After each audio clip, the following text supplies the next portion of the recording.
Hey guys, welcome back to my channel. If this is your first video, hi, I'm Alaina, and this is The Organized Money, where we talk about planning life and managing money.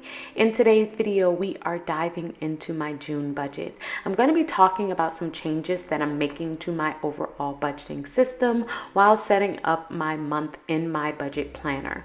This is a budget planner that I created. You can find it in my Etsy shop if you're interested. You can check out the link in the description box. The first thing that I'm going to do is actually write out all of the different things that's coming up in the month of June that is not a regular monthly budgeted item. So I do have a LA trip coming up, traveling this month. My mom's birthday this month. My parents' anniversary is also this month. So I write that on my first page, and then I will jot down the amounts that I am expecting to spend on those particular items. Those will be coming out of sinking funds later on. Then I'm going to decorate my spread, and I use these June stickers from Erin Condren. This is a sticker book that I purchased for them last year, and I just use it to decorate my spread.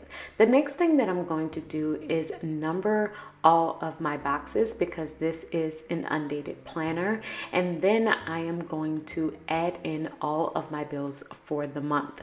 Now this is where my system is changing a little bit. Usually I will mark down everything that's coming up by different colors. I will use colorful dots in order to decorate my spread and kind of separate when I am going to pay which bill. I am changing my system this month because I am using my month ahead account in order to pay all of my bills this month with last month's money. So I have talked to you guys about it before. If you didn't see that video on being 1 month ahead, I will link that video above, but I have been using a 1 month ahead account in order to save 1 month of expenses in my account. I have decided to start paying my bills for the full month and then replacing that money in my month ahead account as the month kind of progresses along.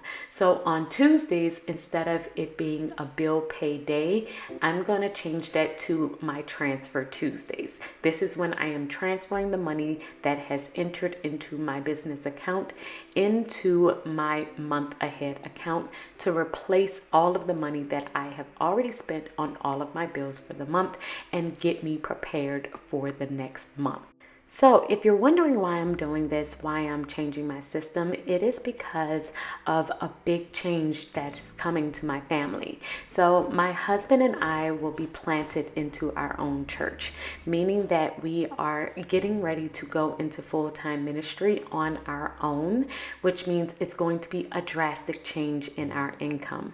My husband will be pulling back from all of the contract work that he has been doing in the past to focus on getting ready to open his own ministry, which means our income is going to change, and I really am unsure how much we're going to be making over the next couple of months. So in order to prepare for that, what I have decided to do is pay all of our bills 1 month ahead and then try and track our income to see where we are. Our income is pretty unstable. We don't know exactly how much we're going to get throughout the course of the month. So this process is going to help us out a lot because I'll be able to pay all of our bills and then zoom in on the transfers to make sure that the short-term savings account is actually getting back up to the amount that I need for the next month's bills. Now, of course, we do have a cushion in there, and if I need to make an adjustment, I can, but this is the best way for me to kind of make sure that all of our bills are paid ahead of time, and then all I have to worry about is the variable things like food every week. So after I have added all of our bills to my monthly spread, the next thing that I'm going to do is add them to my monthly budget sheet. So now this sheet is super important because I'm basically listing out all of the bills that I'm going to be covering for the full month. all of the bills will be at the top of the sheet, and then at the very bottom I'm going to be adding all of the different things that I'm pulling from the sinking funds. So the trip, my mom's birthday, Father's Day, all of those different things are going at the very bottom, and then that way I just know how much I need to pull from sinking funds.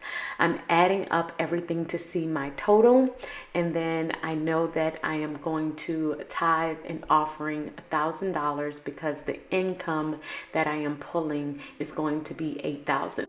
So we're basing this off of an income and expenses of $8,000, which means it's a zero-based budget. I do have like $216 that's left over from miscellaneous.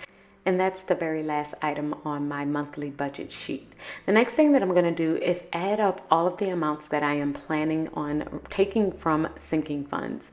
So this month I do have a trip, birthday, anniversary, Father's Day, and I have my car insurance, my 6-month car insurance coming up. So it's a total of $2,678 plus the $5,300 that's coming from my monthly bills. And that's the total that I will need for the month. So there's kind of like a recap there. The next thing that I'm going to do is look at my long-term savings account. So my long-term savings account is with Capital One, and it is separate from my 1 month ahead account or my sinking funds. This is where I am keeping all of the money that I would need in case we lost our jobs or we had no income coming in. So I am planning on saving $500 for this particular month, which will bring it up to 12. My goal for this account is $30,000. The next page is sinking funds. I do keep my sinking funds in an app. This app is called Capital, and I have different categories where it will pull money from my business account into this app in order to save for all of these different things.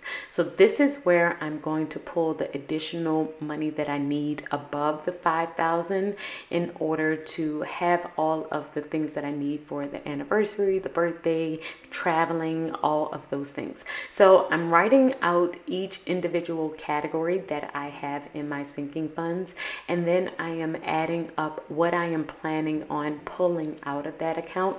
This is before I actually transfer any of the money. I'm just basically listing out what's currently in there and what I am planning on doing for this month. So I have a category of birthday, gifts, anniversary, travel. So birthdays is really my birthday, my husband's birthday, or one of our kids' birthdays. But if it's for a gift, like for my mom's birthday, that actually comes out of gifts. So as you can see, I am taking out $50 for my mom's birthday and for Father's Day.